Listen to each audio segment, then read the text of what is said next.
Hello friends, study with BS classes में आपका बहुत बहुत स्वागत है। हमने जो लास्ट वीडियो बनाया था उसमें हमारा वीडियो इंटरप्ट हो गया था, जिसमें हमने सूचना के अधिकार को जारी रख रहे थे। तो आज हम उस सूचना के अधिकार को पूरा करते हुए आगे बढ़ेंगे और जो स्वतंत्रता के अधिकार है आर्टिकल 18 से लेकर आर्टिकल 19 से लेकर 22 तक उनको पूरा करेंगे।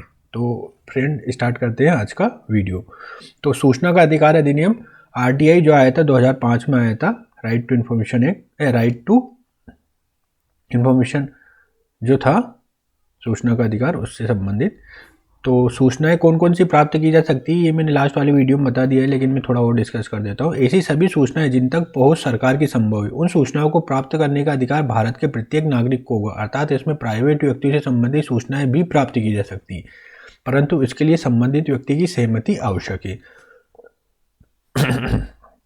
सूचनाएं सरकार से ही प्राप्त की जा सकती है, ये भी महत्वपूर्ण बात है। ठीक है, और कौन कौन सी सूचनाएं हम प्राप्त नहीं कर सकते, तो कौन कौन सी सूचनाएं प्राप्त नहीं कर सकते जो भारत की एकता, अखंडता और सुरक्षा के लिए खतरा उत्पन्न करेगी। ऐसी सूचनाएं जिसके भारत के विदेश संबंधों पर अगर नकारात्मक प्रभाव पड़ता है। ऐसी सूचनाएं जो किसी विदेशी राज्य से गोपनीयता के आधार पर अगर प्राप्त की गई है। प्राइवेट व्यक्ति से संबंधित सूचनाएं प्राप्त नहीं करेंगे अगर वो लोकहित में नहीं होगी तो। ठीक है, भारतीय सेना, अर्धसैनिक बल, सुरक्षा, जांच एजेंसी से संबंधित सूचनाएं प्राप्त नहीं की जा सकेगी। मानवाधिकार हनन से संबंधित सूचनाएं केंद्रीय सूचना आयुक्त है ना, सीईसी की अनुमति से ही प्राप्त की जा सकेंगी। राजनीतिक दल से संबंधित सूचनाएं, विशेषकर वित्तीय लेन देन से संबंधित सूचनाएं प्राप्त नहीं की जा सकेंगी। ये एक विवादास्पद मुद्दा बना रहता है कि जो राजनीतिक दलों को भी आरटीआई के अंतर्गत लाया जाए, जिससे क्या होगा कि उनकी पारदर्शिता में वृद्धि होगी और लोकतंत्र को मजबूती प्राप्त होगी। लेकिन इसके पीछे भी बहुत सारे तर्क दिए जाते हैं कि उनकी मतलब ये इस तरीका नहीं किया जाने का, तो दोनों के ही पक्ष विपक्ष में तर्क दिए जा रहे हैं। वर्तमान में ये स्थिति है कि राजनीतिक दल जो वित्तीय लेन देन से संबंधित स्थिति को सार्वजनिक नहीं कर सकते, उसे आरटीआई के अंतर्गत नहीं लाया गया है।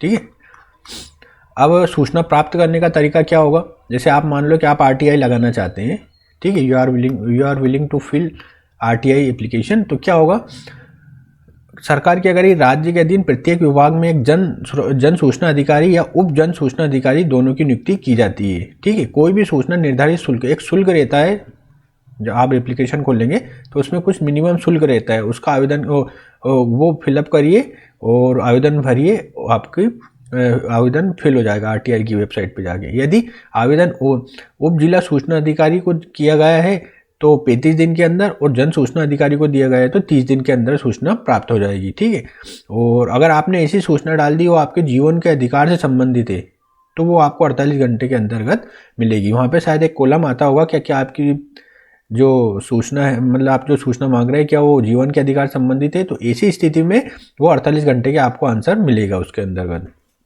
यदि सूचना नहीं उपलब्ध कराई गई है तो सूचना अधिकारी को इसका कारण बताना होगा। यदि कारण वैध नहीं है तो सूचना अधिकारी पर 250 रुपये प्रतिदिन के हिसाब से जुर्माना लगेगा और अधिकतम ये 25,000 रुपये तक लग सकता है। ठीक है, यदि सूचना उपलब्ध नहीं कराएगी, मतलब मान लो अगर जीवन के अधिकार से संबंधित है, 48 घंटे के बाद भी सूचना प्राप्त नहीं हुई तो 250 रुपये के हिसाब से फाइन लगने लगेगा। और ऊपर मैंने जो बताया 35 और 30 दिन, उसके बाद भी अगर उसमें भी अगर ऐसा ही रहता है तो उसमें भी इस तरह का ही फाइन लगाया जाएगा। यदि सूचना उपलब्ध नहीं कराई गई तो इसके विरुद्ध अपील का कारण बताए जाने की तारीख से, मतलब कारण बताए जाने की तारीख से 30 दिन के अंदर मुख्य सूचना आयुक्त को कहा जाएगा। यदि यह नहीं बताया कि वो व्यक्ति असंतुष्ट है तो अपील 90 दिन के भीतर केंद्रीय सूचना आयुक्त को की जा सकती है। मीन सिंपल था ये है कि अगर सूचना हैप्पी न्यू ईयर ठीक है, यदि सूचना नहीं उपलब्ध कराई जाती है तो इसके विरुद्ध अपील करने के मतलब 30 दिन के अंदर मुख्य सूचना आयुक्त को कहा जाएगा। यदि व्यक्ति फिर भी संतुष्ट नहीं है तो 90 दिन के भीतर सीईसी केंद्रीय सूचना आयुक्त को इसकी शिकायत की जा सकेगी। ठीक है, और केंद्रीय सूचना आयुक्त जो निर्णय दे देगा अंतिम रूप से वही निर्णय मान्य होगा, इसके आगे कुछ नहीं हो सकता। ठीक है, अब आता है हमारा 19(1) का ए का 19 सब क्लोज 1 का ए आर्टिकल, बंद या हड़ताल की अभिव्यक्ति ये एक नकारात्मक प्रभाव डालती है, इसलिए ये भारतीय संविधान में वैध नहीं है, हड़ताल करने का अधिकार नहीं है। ठीक है, ये याद रखना। और एक केस चला था people's union for democratic rights. इस केस में चुनाव में उम्मीदवारी और उनके विषय में जानने के अधिकार को मतलब उच्चतम न्यायालय ने बोला कि ये भी एक अधिकार है। 2004 में people's union for democratic rights case में सर्वोच्च न्यायालय ने चुनाव में भाग लेने वाले उम्मीदवारों को अपनी संपत्ति, शिक्षा की जानकारी जनता को उपलब्ध कराने के लिए आदेश दिया था और इसे 19(1) के तहत जानने के अधिकार में सम्मिलित किया गया है। ठीक है, मतलब इसके अंतर्गत ये आता है कि उनके विषय में जानने का आपको अधिकार है ना, उसकी संपत्ति, शिक्षा, है ना, ये सब पता होना चाहिए। इसलिए जब भी फॉर्म भरते हैं तो ये सब उजागर की जाती है। अब 19 सब क्लोज 1 सब क्लोज ए के अंतर्गत कुछ युक्तियुक्त निर्बंधन के आधार बनाए गए हैं। इसके 19 सब क्लोज 2 के अंतर्गत युक्तियुक्त निर्बंधन के आधार बताए गए, तो वो कौन कौन से हैं? राज्य की सुरक्षा से संबंधित, राज्य की सुरक्षा होगी तो इस पर निर्बंधन लगाया जा सकता है। विदेश मतलब राज्य की सुरक्षा को अगर खतरा होगा तो इस पर निर्बंधन लगाए जा सकते हैं।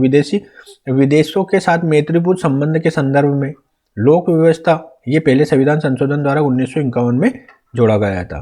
ठीक है, सदाचार या शिष्टाचार के आधार पर, और न्यायिक अवमानना की जाती है तो उस संदर्भ में भी इन पर निर्बंधन लगाया जा सकता है। न्यायिक अवमानना भी दो तरह से होती है, क्रिमिनल होती है एक और एक सिविल होती है। ठीक है, क्रिमिनल में सजा हो सकती है और फाइन भी लग सकता है, और सिविल में फाइन कर सकते हैं, है ना, इसमें फाइन लगता है ना। अपराध के लिए अगर कोई उद्दीपन कर रहा है, उकसा रहा है ना, कोई मानहानि का अगर केस है, डिफॉर्मेशन, आईपीसी की धारा 499, अब तो ये चेंज हो गया, आईपीसी 499 में पहले था ये, है ना। राष्ट्र की संप्रभुता और अखंडता, ये भी फर्स्ट कॉन्स्टिट्यूशनल अमेंडमेंट के तहत जोड़ा गया। ठीक है, तो इसमें आपको महत्वपूर्ण बात ये रखनी है कौन से फर्स्ट अमेंडमेंट के थ्रू जोड़े, मतलब बाद में जोड़े गए। एक तो राष्ट्र की संप्रभुता और अखंडता जोड़ा गया और लोक व्यवस्था जोड़ा गया। तो दो चीज़ें आपको ध्यान रखनी, राज्य की संप्रभुता और लोक व्यवस्था है ना, संप्रभुता और अखंडता। अब आता है हमारा 19(1) का बी वाला, तो इसमें क्या है, इसमें है हमारा सभा या सम्मेलन करने का अधिकार। ठीक है, सभा या सम्मेलन को कैसे शांतिपूर्वक हम कर सकते हैं। ठीक है, इसमें क्या है, शांतिपूर्ण तरीके से कर सकते हैं और निरायुध, बिना शस्त्र के हम कर सकते हैं सम्मेलन। तो इसमें क्या लिखा हुआ है देखते हैं। जुलूस एक चलायमान सभा होती है और ऐसी सभा धार्मिक या अधार्मिक दोनों हो सकती है। तो आप जुलूस या सभा की अनुमति प्राप्त कर सकते हैं। जिस तरह बहुत सारे धार्मिक जुलूस निकलते हैं, है ना, जैसे मुहर्रम का जुलूस निकलता है, राम जी की यात्रा का जुलूस निकलता है, शिव यात्रा का जुलूस निकलता है ना, कांवड़ यात्रा का जुलूस निकलता है, तो ये सब निकाले जा सकते हैं अनुमति लेकर। 19 सब क्लोज 3 में लोक व्यवस्था के आधार पर सभा या सम्मेलन पर युक्तियुक्त निर्बंधन लगाने का अधिकार है। स्थानीय प्राधिकार से पूर्व अनुमति के बिना सभा या सम्मेलन का अधिकार नहीं किया जा सकता, और इसी आधार पर आईपीसी की धारा 144 को वैध घोषित किया गया है ना। मीन्स क्या कहना चाह रहा है कि स्थानीय प्राधिकार की पूर्व अनुमति के बिना, अगर स्थानीय प्राधिकार ने मना कर दिया है तो सभा या सम्मेलन नहीं किया जाएगा। अगर आपने अनुमति ली, अनुमति के लिए मना कर दिया तो फिर नहीं होगा। इसी आधार पर आईपीसी की धारा 144 वैध घोषित की गई है। ठीक है, अब ये तो चेंज कर दिया आईपीसी, ये पुराना नोट से आप नई आईपीसी भारतीय न्याय संहिता को पढ़ेंगे तो उसमें अलग प्रोविजंस मिलेंगे आपको। भारतीय कौन सी आई है अभी, भारतीय न्याय संहिता। ठीक है, अब आते हैं हम अगला 19(1) का सी वाला आर्टिकल। इसमें संघ बनाने का अधिकार है ना। तो संघ बनाने में जैसे फर्म, कंपनी, राजनीतिक दल, सहकारी समितियां, जो 97 कॉन्स्टिट्यूशनल अमेंडमेंट के थ्रू जोड़ी गई थी 2011 में, ये भी इसी के अंतर्गत आती है, और दबाव समूह। ठीक, ना तो कोई व्यक्ति और ना ही संघ सदस्यता के लिए बाध्यकारी है, अर्थात व्यक्ति को उसकी इच्छा के विरुद्ध किसी संघ में शामिल नहीं किया जा सकता, और ना ही कोई व्यक्ति संघ को सदस्य बनाने के लिए दबाव दे सकता है। मतलब ये कोई बाध्यकारी नहीं है, आप कोई संघ बनाए या संघ का सदस्य बने, इस तरह से। 19 सब क्लोज 4 में 3 आधारों पर संघ बनाने के अधिकार पर भी युक्तियुक्त निर्बंधन लगाया गया है, जैसे लोक व्यवस्था, ये तो अक्सर रहता ही है, सदाचार, राज्य की संप्रभुता और सुरक्षा को लेकर भी आप इस पर निर्बंधन लगाया जा सकता है। अब इसका एक अपवाद भी है आर्टिकल 3 के तहत। अपवाद ये है कि जो सैनिक, अर्धसैनिक बल जो होते हैं ना, इंटेलिजेंस एजेंसी, ये लोग संघ नहीं बना सकते। क्यों नहीं बना सकते? क्योंकि अगर ये संघ बनाएंगे तो राज्य की संप्रभुता पर खतरा हो सकता है, इसलिए इनको डिबेट किया गया है ना, और ये मतलब कानूनी रूप से वैध है ना। अनुच्छेद 33 में सैनिक, अर्धसैनिक बलों और इंटेलिजेंस संस्थाओं या लोक व्यवस्था को बनाए रखने के लिए बनाए गए संगठनों में शामिल नागरिकों के मौलिक अधिकारों को संसद कानून बनाकर सीमित कर सकती है। इसी आधार पर संसद ने अर्धसैनिक और सेना के अंतर्गत कार्य करने वाले रसोइयों, नाई, धोबी और गैर सैनिक वर्गों को संगठन बनाने से रोक दिया है। ठीक है, उनके यहाँ जो काम करते हैं ना, जो खाना बनाते हैं, है ना, कपड़े वगैरह धोते हैं, जो लोग रहते हैं वो संगठन नहीं बना सकते, क्योंकि इनकी गुप्त सूचनाएं बाहर जा सकती है, क्योंकि उनसे ज़्यादा टेस्ट रहते हैं ना सैनिकों से ये। फिर इसमें एक केस भी हुआ था। कौन सा हुआ था? इसके विरुद्ध OA नायर बनाम भारत संघ 1976 में सर्वोच्च न्यायालय में केस दायर किया गया, जिस पर न्यायालय ने निर्धारित किया कि उपरोक्त कानून अनुच्छेद 19(1) का उल्लंघन नहीं है। मतलब ऐसा इनको संघ नहीं बनाने दिया जाएगा। ठीक है, कोर्ट ने भी बोला है। क्यों? देखो, बात वैसे ही स्पष्ट हो रही है, अगर बनाएंगे तो उसमें फिर राष्ट्र की एकता, संप्रभुता को खतरा हो सकता है ना, इंटेलिजेंस की खबरें बाहर जा सकती है ना।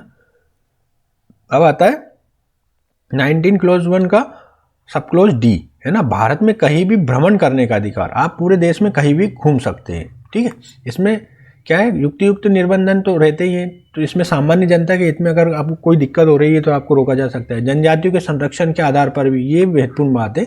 कुछ ऐसे जनजातीय क्षेत्र होते हैं जहाँ उनकी संस्कृति ज़्यादा लोगों के जाने से मतलब संस्कृति में विकृति या विकार उत्पन्न हो सकता है, इसलिए उनके संरक्षण के लिए ये भी यहाँ पे रोका जा सकता है ना। आपको जनजाति के संरक्षण के आधार पर कहीं ऐसा कोई स्टेट्स जैसे नॉर्थ ईस्ट में कुछ ऐसी जगह हैं जहाँ पे रोका जा सकता है। ठीक है, अब 19(1) का E क्या है? ये भारत में कहीं भी निवास करने के स्वतंत्र, आप भारत में कहीं भी रह सकते हैं, ये भी एक स्वतंत्रता है आर्टिकल 19 के तहत।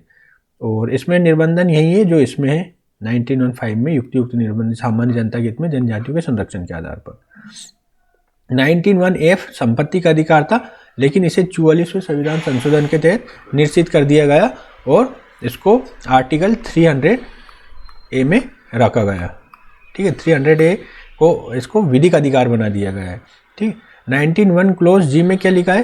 प्रत्येक नागरिक को अपनी पसंद के अनुसार वृत्ति, जो प्रोफेशन होता है, उपजीविका जिसे ऑक्यूपेशन कहते हैं, व्यापार जिसे ट्रेड कहते हैं, और व्यवसाय, है ना, व्यवसाय को करने का अधिकार होगा। अब मैं थोड़ा इसमें बता देता हूँ कि वृत्ति क्या होती है। वृत्ति जैसे प्रोफेशन, ऐसा कार्य जो विशेष योग्यता की मांग करता हो, कोई योग्यता अगर जिसमें है तो वो प्रोफेशन कहलाता है। ऑक्यूपेशन क्या होता है? आय कमाने का कोई भी साधन ऑक्यूपेशन कहलाता है। व्यापार जैसे ट्रेड होता है, वस्तु को एक स्थान से दूसरे स्थान पर ले जाकर खरीद फरोख्त करना व्यापार कहलाता है। और व्यवसाय क्या होता है? किसी रजिस्टर्ड फर्म के माध्यम से आय कमाने का अधिकार होता है, ये क्या कहलाता है? व्यवसाय कहलाता है। ठीक है, अब इसमें भी कुछ युक्त निर्बंधन लगाए गए हैं। 19 सब क्लोज 6 में निम्न आधारों पर युक्त निर्बंधन लगाया गया है। इसके अंतर्गत कौन कौन सा है? साधारण जनता के हित में, ठीक है, तकनीकी विशेषज्ञता या विशिष्ट योग्यता के आधार पर, ठीक है, तकनीकी विशेषता या विशिष्ट योग्यता के आधार पर, राज्य के एकाधिकार वाले व्यवसाय पर। राज्य के एकाधिकार, ये भी याद हो गया होगा आपको, तकनीकी विशेषज्ञता है या विशिष्ट योग्यता के आधार पर भी इस पर युक्त निर्बंधन लगाए जा सकते हैं। ठीक है और मतलब कोई अगर इंजीनियर है या कोई डॉक्टर है तो वो उनकी योग्यताएं हैं तो उसके हिसाब से उनको मैनेज किया जाएगा।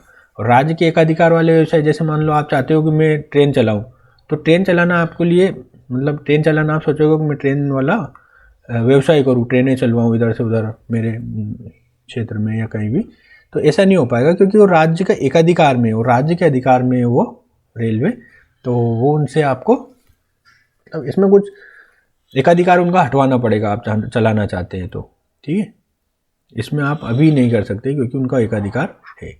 अब एक केस हुआ था सोदान सिंह वर्सेस NDMC। इस केस में क्या हुआ था? 1980 में हुआ था। इस केस में सर्वोच्च न्यायालय ने निर्धारित किया कि फुटपाथ पर उपजीविका के लिए कार्य करना 19(1) सब क्लोज G के अनुसार संवैधानिक है, परंतु इसके लिए विनियमन के लिए राज्य नीति बना सकता है।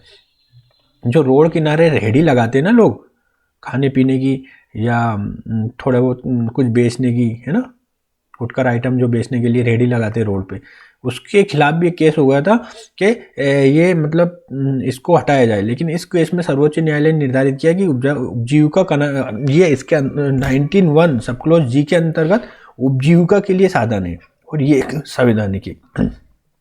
परंतु जो रेहड़ी बनाने के भी नियम निर्धारित कर सकती है सरकार कि कौन कहाँ कैसे लगाएगा, कितनी दूर में लगाएगा, तो इसके लिए राज्य नीति बना सकता है। ठीक है, अब आता है अनुच्छेद 20। अनुच्छेद 20 क्या है? अपराध में दोष सिद्धि से संरक्षण है। 3 तरह से दोष सिद्धि में संरक्षण मिलता है, फर्स्ट, सेकेंड और थर्ड। इसमें 20 का सब क्लोज 1 क्या है?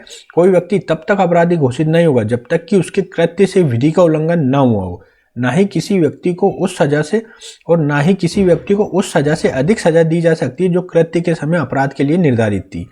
मतलब आप कोई भी काम करेंगे लेकिन अगर वो विधि के अनुसार उल्लंघन नहीं हुआ है तो आपको दोषी नहीं माना जाएगा।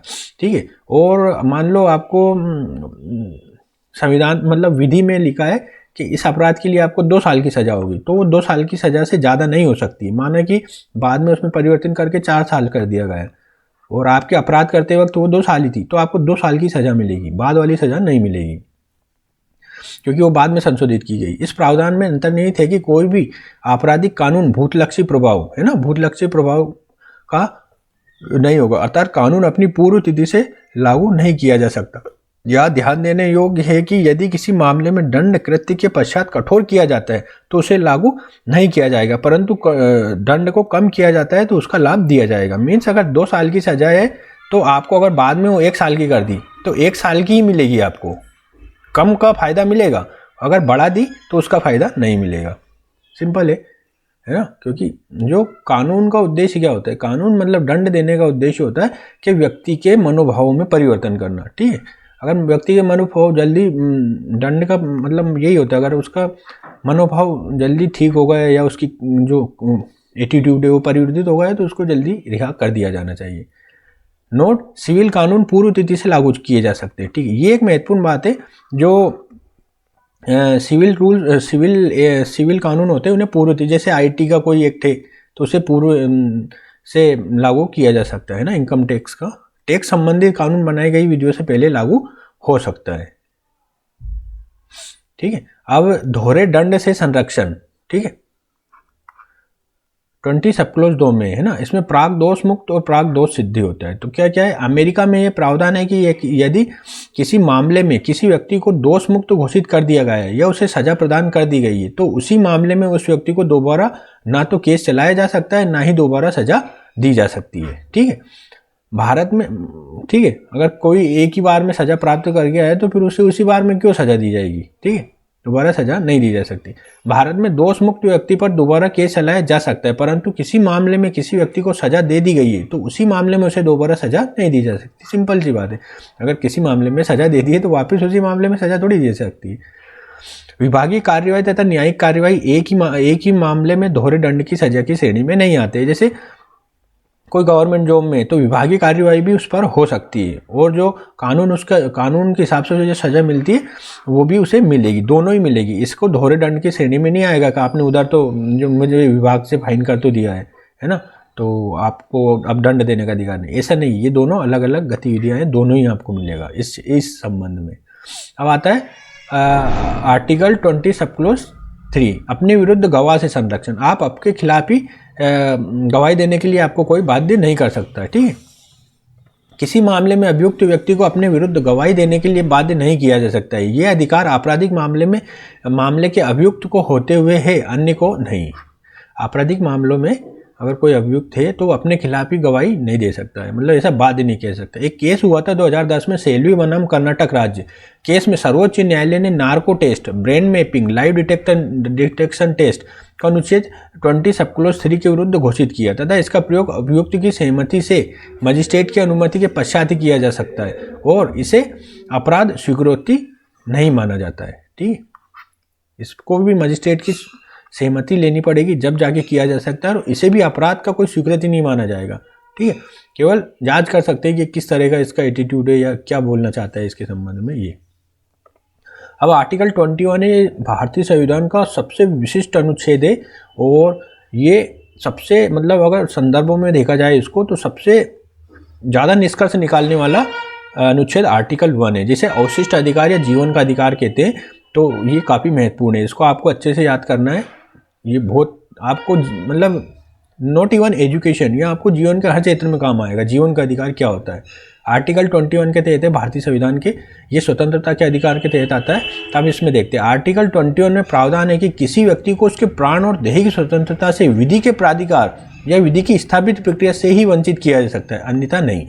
मतलब किसी व्यक्ति को हम प्राण और दैहिक स्वतंत्रता से जब तक मतलब उसको डिवेयर नहीं कर सकते, मतलब रोक नहीं सकते, है ना।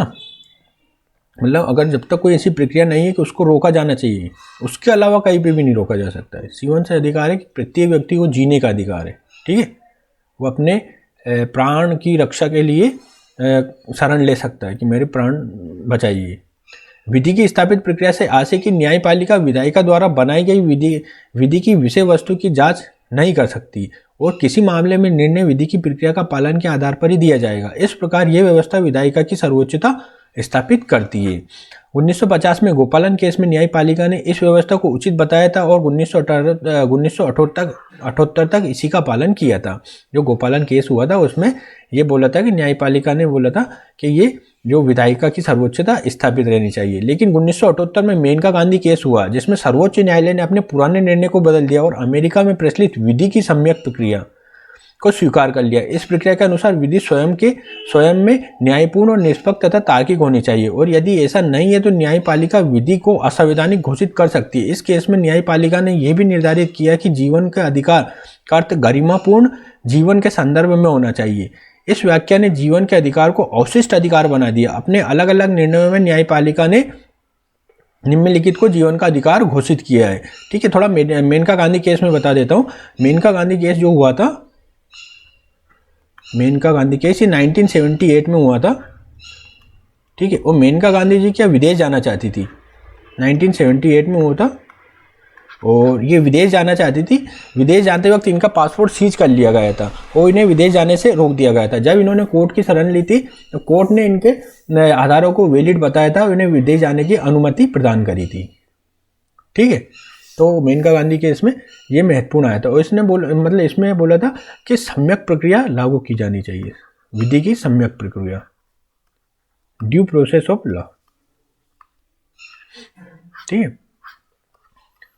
सम्यक प्रक्रिया क्या होती है, मतलब आपकी भावना गलत नहीं होनी चाहिए, कानून के अनुसार होनी चाहिए। अगर कुछ चीज़ें बाद कानून से निष्कर्ष निकाल के हम सही कर रहे हैं तो वो प्रक्रिया अपनाई जानी चाहिए, ठीक है। तो ये होता है सम्यक प्रक्रिया। अब आते हैं हम आगे। अब इसमें कौन कौन से अधिकार ऐसे हैं जिनको सुप्रीम कोर्ट या कोर्ट ने बोला है कि ये भी आर्टिकल 21 के तहत नहीं थे, है ना। आर्टिकल 21 जीवन के अधिकार के तहत नहीं थे। कौन कौन से, मेडिकल सहायता पाने का अधिकार, आप मेडिकल सहायता पाने का अधिकार है आपको, विधिक सहायता पाने का अधिकार है आपको, स्वच्छ पेयजल पीने का अधिकार है, स्वच्छ पर्यावरण जीने का अधिकार, स्वच्छ पर्यावरण में जीने का अधिकार है, ध्वनि प्रदूषण के विरुद्ध अधिकार है आपको, हथकड़ी लगाए जाने के विरुद्ध अधिकार है आपको, रात में गहरी नींद में सोने का अधिकार है। ये कब दिया था आपको पता है? जब अन्ना आंदोलन हुआ था तो बाबा रामदेव जी भी रामलीला मैदान में समर्थन के लिए आए थे।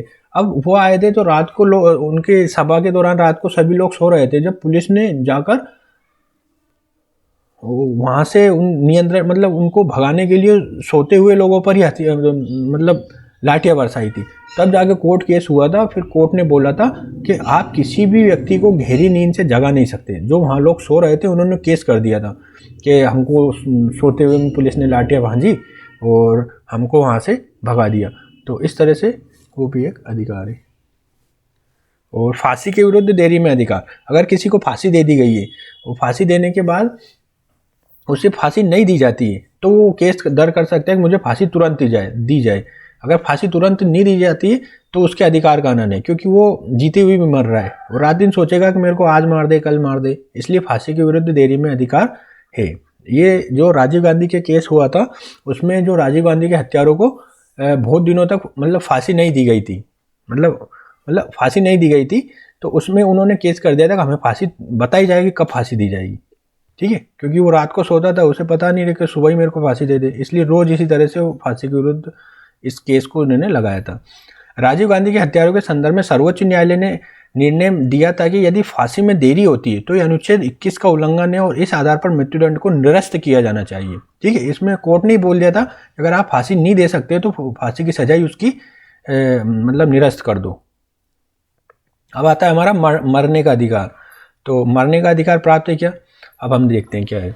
आईपीसी 309 जिसे आत्महत्या को अपराध घोषित किया गया है, मरने का अधिकार प्रदान नहीं करती है और यह अनुच्छेद 21 के अधीन वैध है। मतलब आप मर नहीं सकते। ठीक है, अगर आप उस घोषणा करते हैं कि मैं कल मर जाऊंगा तो आपको जेल में डाल दिया जाएगा। आर्टिकल 21 के तहत ये वैध है क्योंकि आत्महत्या को अपराध घोषित किया गया है। ठीक है, एक केस हुआ था ज्ञान कौर केस में सर्वोच्च न्यायालय ने निर्धारित किया था कि जैसे मनुष्य का जीवन गरिमामयी होना चाहिए उसी प्रकार उसकी मृत्यु भी गरिमामयी होनी चाहिए। राज्य का उद्देश्य उन परिस्थितियों का निर्माण करना है जिससे व्यक्ति के जीवन के लिए प्रेरित हो, ना कि मरने के लिए। मतलब ज्ञान कौर केस में ये बोला था कि हमको ऐसी दशाओं का निर्माण करना चाहिए जिससे व्यक्ति आसानी से जी सके, सुखपूर्वक जीवन व्यतीत कर सके। राज्य को ऐसी स्थितियाँ नहीं निर्मित करना चाहिए कि उसे मरने के लिए वो प्रेरित हो। ठीक है, अब आता है हमारा इच्छा मृत्यु, यूथेनेशिया। कोई अगर इच्छा मृत्यु की वो करता है मुझे मरना है तो उसमें क्या क्या हो सकता है। ये दो प्रकार से हो सकता है यूथेनेशिया। एक तो होता है सक्रिय और एक होता है निष्क्रिय। सक्रिय क्या होता है, सक्रिय होता है कि उसे दवाई देके मार दो, और दूसरा होता है निष्क्रिय। निष्क्रिय क्या होता है, अगर वो वेंटिलेटर या कुछ ऐसी गतिविधियों पर है तो उसकी दवा मतलब उसके जो साधन है उसको हटा लो। जैसे वेंटिलेटर हटा लिया हमने तो वो मर जाएगा। तो इस तरह ये होता है पैसिव यूथेनेशिया। एक्टिव यूथेनेशिया तो लगभग किसी भी देश में मान्य नहीं है क्योंकि आप जानबूझकर किसी को गोली देकर नहीं मार सकते हो। तो इसके अंतर्गत किसी रोग से पीड़ित ऐसे व्यक्ति को जो मरणासन स्थिति में हो या जिसकी मृत्यु रोग द्वारा निश्चित हो को चिकित्सीय सहयोग द्वारा ऐसी दवाएं जो जिससे उसकी मृत्यु हो जाए। ठीक है, एक सेकेंड, मृत्यु हो जाए उसे हम क्या बोलते हैं, एक्टिव यूथेनेशिया,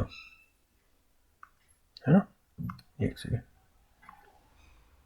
उसे हम बोलते हैं एक्टिव यूथेनेशिया।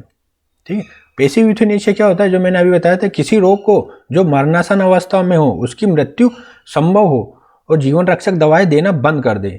ठीक है, दवाई देना बंद कर दे, जीवन रक्षक उपकरणों को हटाकर, जो उपकरण होते हैं ना जैसे वेंटिलेटर हो गया या ओवर मशीनें जो लगा रखी उसको हटाकर मृत्यु प्रदान कर दे तो वो पैसिव यूथेनेशिया होता है। अब पैसिव यूथेनेशिया में बहुत सारे केसेस आते हैं, जैसे अरुणा शाहबाग केस में, जिसे पिंकी ईरानी केस के नाम से भी जाना जाता है, सर्वोच्च न्यायालय ने पैसिव यूथेनेशिया को कुछ शर्तों के साथ अनुमति प्रदान की थी। इसे 2014 में कॉमन क्लोज नाम के एनजीओ द्वारा चुनौती दी गई और अंततः 5 जजों की बेंच ने 2018 में यूथेनेशिया पर अपना निर्णय दिया। ठीक है, इसके भी बहुत सारे तर्क रहेंगे। जो पैसिव यूथेनेशिया, इसमें अगर कोई व्यक्ति जानबूझकर मारना चाहता है, कोई संपत्ति के लिए मारना चाहता है ना, कोई ये इसीलिए मारना चाहता है कि बहुत रोग से पीड़ित है तो इसे मार दिया जाए। तो इस निर्णय के अनुसार मरणासन अवस्था का कोई व्यक्ति या तो स्वयं या यदि हो कोमा में है तो अपने निकट संबंधी यूथेनेशिया का निर्णय ले सकते हैं। ऐसे निर्णय को यदि इलाज करने वाले डॉक्टर का समूह स्वीकृति देता है तो वो जिस विभाग के अधीन इलाज चल रहा है उसके चिकित्सक और 3 अन्य विभागों का चिकित्सक जिन्हें कम से कम 20 वर्ष का अनुभव हो को मिलाकर एक पैनल बनाया जाएगा जो यूथेनेशिया के संबंध में अपनी रिपोर्ट देगा। इस रिपोर्ट के आधार पर 2 जजों की बेंच जो उच्च न्यायालय में गठित की जाएगी जो यूथेनेशिया पर अपनी अनुमति देगी और इसके पश्चात ही यूथेनेशिया लागू की जाएगा। मतलब यूथेनेशिया देना बहुत कठिन प्रोसेस है। ठीक है, कोई इच्छा मृत्यु मांगता है तो ये सब काम करना पड़ेगा जो मैंने अभी बताया। ये इसका आप प्रिंट आउट निकला के पढ़ सकते हैं। इस निर्णय में कोर्ट ने लीगल विल का प्रावधान यूथेनेशिया के संदर्भ में किया है जिसके आधार पर कोई भी व्यक्ति वसीयत कर सकता है। ठीक है, क्योंकि जो यूथेनेशिया होता है कभी कभी अपनी संपत्ति के लिए भी यूज किया जा सकता है। यूथेनेशिया के पक्ष में क्या तर्क दिया जाता है, ऐसे व्यक्ति जो रोग के कारण अत्यधिक पीड़ा में उन्हें गरिमा में मृत्यु मिल जाएगी, जो बिल्कुल मर ही रहा है लेकिन मर नहीं पा रहा है तो उसे गोली मतलब उसे इस तरह से यूथेनेशिया से अगर मारा जाता है तो उसे रोगों से मुक्ति हो जाएगी। नेक्स्ट क्या है, भारत जैसे गरीब देश में जहां असाध्य रोग से पीड़ित व्यक्ति पर होने वाला खर्च यूथेनेशिया के माध्यम से कम किया जा सकता है। अब कोई व्यक्ति ना तो जी पा रहा है ना मर पा रहा है फिर भी उसे दवाई गोली दे रहे हैं तो उसके माध्यम से भारत में जो रोगों पर खर्च हो रहा है वो कम किया जा सकता है।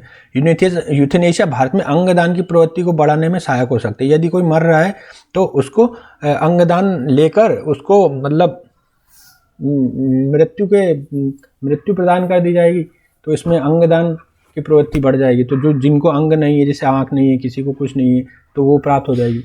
भारतीय अस्पतालों में जहां मरीजों की संख्या अत्यधिक होने के कारण प्राथमिकता असाध्य रोग पीड़ितों को देनी पड़ती है, जिससे ऐसे मरीज नहीं बचाए जा सकते जो कम गंभीर प्रकृति के। यूथेनेशिया द्वारा इस गंभीर मरीजों के द्वारा कम गंभीर मरीजों को प्राथमिकता दी जा सकती है। ठीक है, जो ज़्यादा गंभीर है उन्हें हमने इच्छा मृत्यु दे दी, तो फिर हमारे संसाधन हम जो कम गंभीर लोगों हैं उन पर लगा सकेंगे और उनकी जान बचाई जा सकेगी। ये तो हो गए पक्ष में तर्क। अब विपक्ष में तर्क क्या हो सकते? सबसे पहला विपक्ष में तर्क तो यही हो सकता है कि ईश्वर द्वारा दी गई किसी की जान को हम कैसे ले सकते हैं। ठीक है, तो सबसे महत्वपूर्ण पक्ष यही माना जाएगा कि आपको किसी की जान लेने का अधिकार नहीं है, भले कितनी ही वो बीमार हो या कुछ भी हो, आप उसे मार नहीं सकते जब तक वो प्रकृति के द्वारा नहीं मरेगा। यूथेनेशिया को स्वीकृति देने से इसके दुरुपयोग की संभावना है, विशेषकर संपत्ति प्राप्त करने के लिए इसका दुरुपयोग किया जा सकता है। ये मैंने अभी बताया था, कोई संपत्ति के लिए भी बोल सकता है कि इनको मार दिया जाए। मेडिकल साइंस में अपवाद भी है और ऐसी स्थितियां किसी निश्चित मृत्यु की घोषणा नहीं की जा सकती। मेडिकल साइंस में क्या, मैंने खुद ने देखा है, एक व्यक्ति को लाश पर ले जा रहे थे और वो जग गए, एक न्यूज़पेपर में पढ़ा था। ठीक है, तो ऐसा नहीं कह सकते कि जो मेडिकल साइंस ने बोल दिया कि ये मर गया तो वो मर ही गया। ठीक है, तो बहुत सारे केसेस हुए हैं ऐसे कि जो उसके बाद भी लोगों में जान आई है। तो मेडिकल साइंस की हम 100% गारंटी नहीं ले सकते। कई धर्मों द्वारा इसका विरोध ईश्वर की सत्ता को चुनौती देने के संदर्भ में किया जा सकता है। ईश्वर की सत्ता को इसलिए चुनौती देने के संदर्भ किया जा रहा है कि व्यक्ति में मतलब जीवन की रचना अगर देखा जाए तो अलौकिक तरीके से ईश्वर द्वारा की गई, तो इसमें बोला जाता है कि अगर आप ऐसा करेंगे तो भगवान की जो सत्ता है उसको आप छेड़छानी करेंगे। चौथा क्या होता है, यूथेनेशिया के प्रयोग में असाध्य रोगों को दूर करने के लिए चल रहे प्रयोग बाधित होंगे। कभी कभी क्या होता है कि हम ऐसे लोगों कोई ज़्यादा ही बीमार है, बहुत ज़्यादा बीमार है मान लो, तो उसमें बहुत सारे लोग रिसर्च कर करके बोल देते हैं देखो इस तरह से भी बचाया जा सकता है, तो वो भी एक प्रयोग परीक्षण हो जाएगा और नई दवाओं का निर्माण हो जाएगा, तो उसे मारा नहीं जाना चाहिए। तो इसलिए इसके जो भी एक मतलब एक तर्क दिया जाता है। अब निष्कर्ष क्या लिख सकते हैं, कोर्ट द्वारा यूथेनेशिया को मान्यता प्रदान कर दी गई है और अब विधायिका को इस संदर्भ में कानून का निर्माण करना है। विधि के निर्माण में यह सुनिश्चित किया जाना चाहिए कि यूथेनेशिया के लिए कम से कम डॉक्टर के 2 पैनल बनाए जाए और यूथेनेशिया का निर्णय लेते समय संबंधित व्यक्ति को अन्य परिस्थितियों की भी जांच कर लिया जाना चाहिए। ऐसे क्षेत्र जहां नवीन प्रयास चल रहे हैं वहां यूथेनेशिया की अनुमति सभी प्रयास संपन्न होने के बाद ही दी जानी चाहिए। ठीक है, मतलब ये कहना है कि किसी को इच्छा मृत्यु, जो पेशी इच्छा मृत्यु, बिल्कुल अंतिम शस्त्र की तरह प्रयोग करना चाहिए। जब सारे साधन खत्म हो जाए कि यार अब इसको सच में मृत्यु के लिए मतलब आगे बढ़ाया जाना चाहिए, तभी दिया जाना चाहिए, नहीं तो ऐसा नहीं करना चाहिए।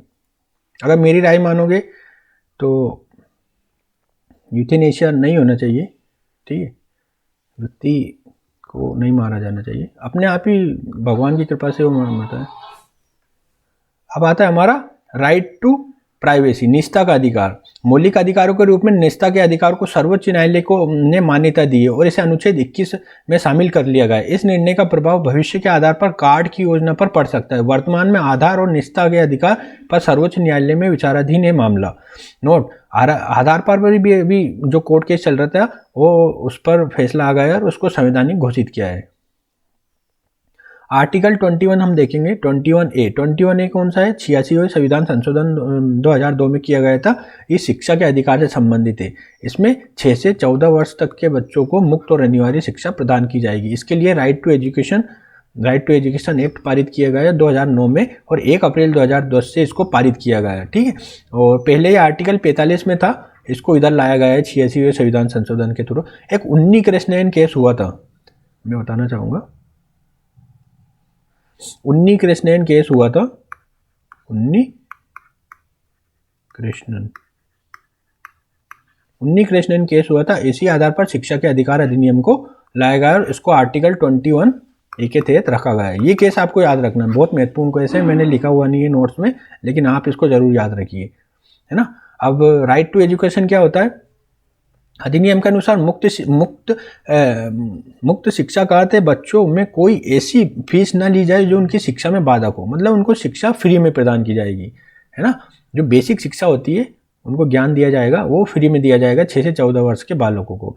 अनिवार्य शिक्षा से अर्थ है कि बच्चों को 14 वर्ष की आयु तक लगातार शिक्षा उपलब्ध कराई जाए, अर्थात 8वीं क्लास तक शिक्षा उसे उपलब्ध कराई जाए। प्रत्येक 1 किलोमीटर के दायरे में पहली कक्षा से 5वीं कक्षा तक के विद्यालय और प्रत्येक 3 किलोमीटर के दायरे में 6वीं से 8वीं कक्षा तक के विद्यालय खोले जाएंगे। शिक्षक और विद्यार्थी का अनुपात विद्यालय के कार्य दिवस, प्रतिदिन के कार्य घंटे और निश्चित के निश्चित किए जाएंगे, ये सब निश्चित किए जाएंगे। शिक्षक विद्यार्थियों को शारीरिक दंड या मानसिक प्रताड़ना नहीं दे सकते, ठीक है। जैसे नो डिटेंशन पॉलिसी भी बोलते हैं कि आप किसी तरह से उनको दंड नहीं दे सकते। प्राइवेट विद्यालयों में 25% सीट गरीबी रेखा से नीचे जीवन यापन करने वाले परिवारों के लिए आरक्षित की जाएगी। इस संबंध में आप एक मूवी आई थी इरफान खान की, हिंदी मीडियम,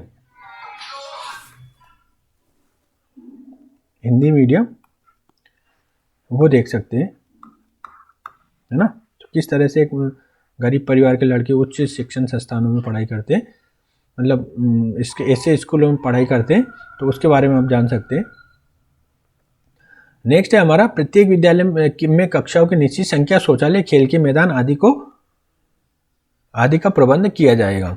इस अधिनियम को लागू करने के लिए वित्तीय भार को 65:35 में केंद्र और राज्य के मध्य वितरित किया जाएगा, ठीक है। 65% केंद्र वहन करेगा और 35% जो है वित्त राज्य भार करेगा। अब आता है हमारा आर्टिकल 21, गिरफ्तारी में निरोध, प्रिवेंशन फ्रॉम डिटेंशन। तो एक तरह से एक पहला होता है प्यूनिटिव डिटेक्शन, होता है प्रिवेंटिव डिटेक्शन। इसमें अपराध होने के पश्चात गिरफ्तारी से संरक्षण रहता है, और इसमें अपराध रोकने के लिए, अपराध होने वाला है उसे रोकने के लिए आर्टिकल प्रयोग किया जाता है। इसे प्रिवेंटिव डिटेक्शन बोलते हैं। अब देखते हैं आर्टिकल 21 का सब क्लोज 1, गिरफ्तार करने वाले व्यक्ति को गिरफ्तारी से पूर्व कारण बताना अनिवार्य। गिरफ्तारी उसी भाषा या माध्यम में होनी चाहिए जिसमें वो व्यक्ति कारण समझ सके। किसी व्यक्ति को आप गिरफ्तार करने जा रहे हैं तो उसको पहले बताना होगा कि आप किस आधार पर उन्हें गिरफ्तार कर रहे हैं, ठीक है, और आपको उसी भाषा में बोलना होगा जिस भाषा में वो समझ सकता है, ठीक है। आर्टिकल 22 सब क्लोज 2, इसमें क्या है, गिरफ्तार किए गए व्यक्ति को अपने वकील से सलाह करने का अधिकार होगा और 24 घंटे के भीतर उसे मजिस्ट्रेट के सम्मुख प्रस्तुत करना होगा। इसमें यात्रा का समय शामिल नहीं है। मतलब आप जैसे कहीं दूर से उसको लेकर आ रहे हैं, लेकिन जहाँ पर ले आए थाने में रख लिया, तो उसके अंतर्गत उसके बाद आपको उसे 24 घंटे के अंतर्गत मजिस्ट्रेट के सामने ले जाकर बताना होगा। मजिस्ट्रेट फैसला लेगा फिर उसे रखना है नहीं रखना है जेल में। अब आता है आर्टिकल 22 सब क्लोज 3, है ना।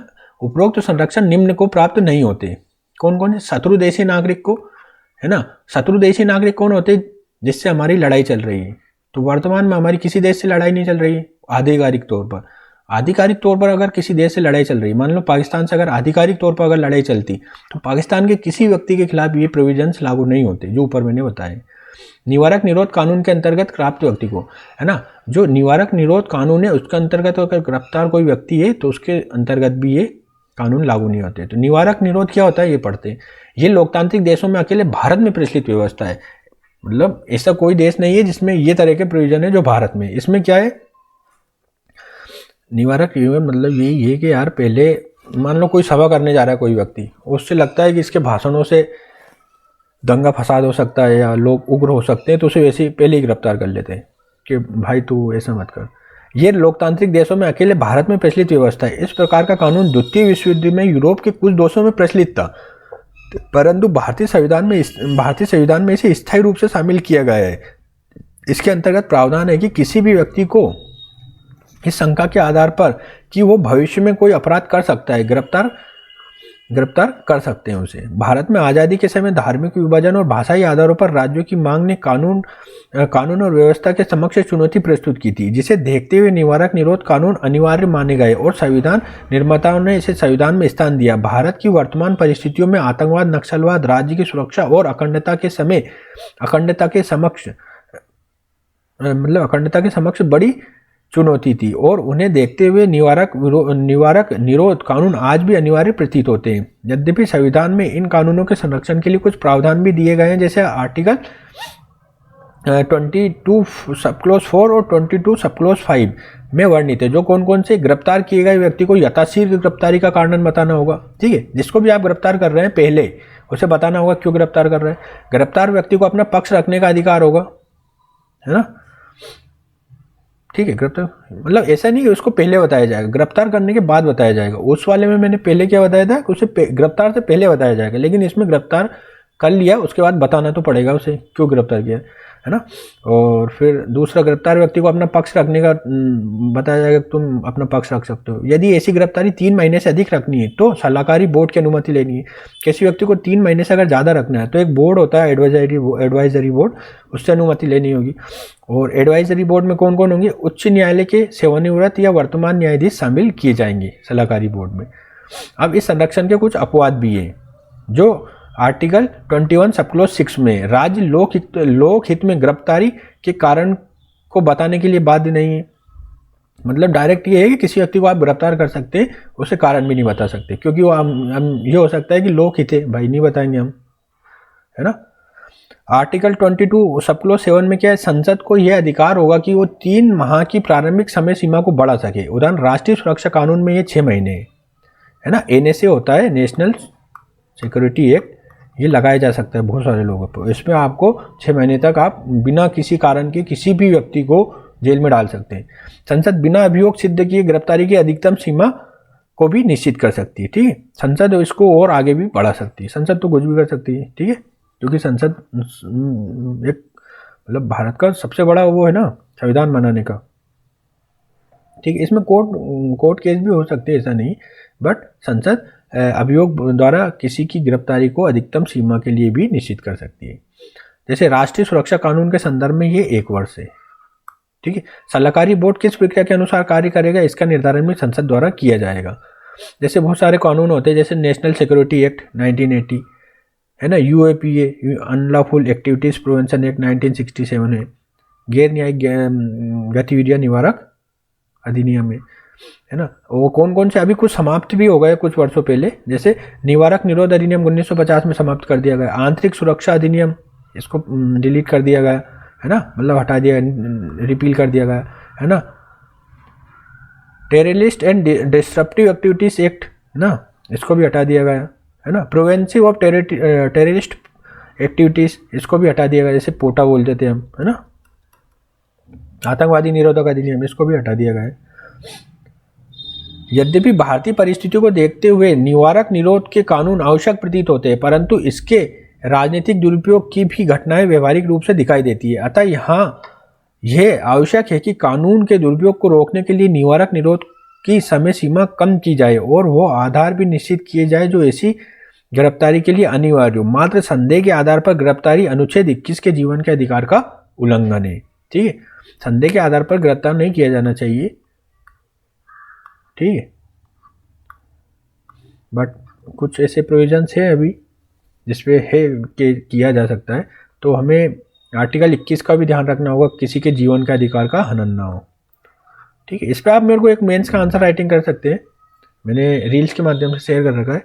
तो आज का वीडियो हम यही रोकेंगे, क्योंकि हमारा जो आर्टिकल 19 से लेके 22 तक के जो स्वतंत्रता के अधिकार है पूरे हो चुके हैं। आगे की वीडियो में हम अगर हो सका तो पूरे एक ही में पढ़ा देंगे। शोषण के विरुद्ध अधिकार हो गया, धार्मिक स्वतंत्रता का अधिकार हो गया, आर्टिकल 32 हो गया, और जो भी इससे संबंधित है, क्योंकि ज़्यादा बड़ा वीडियो हो जाता है। तो आज का वीडियो हम यही रोकेंगे। वीडियो देखने के लिए बहुत बहुत धन्यवाद।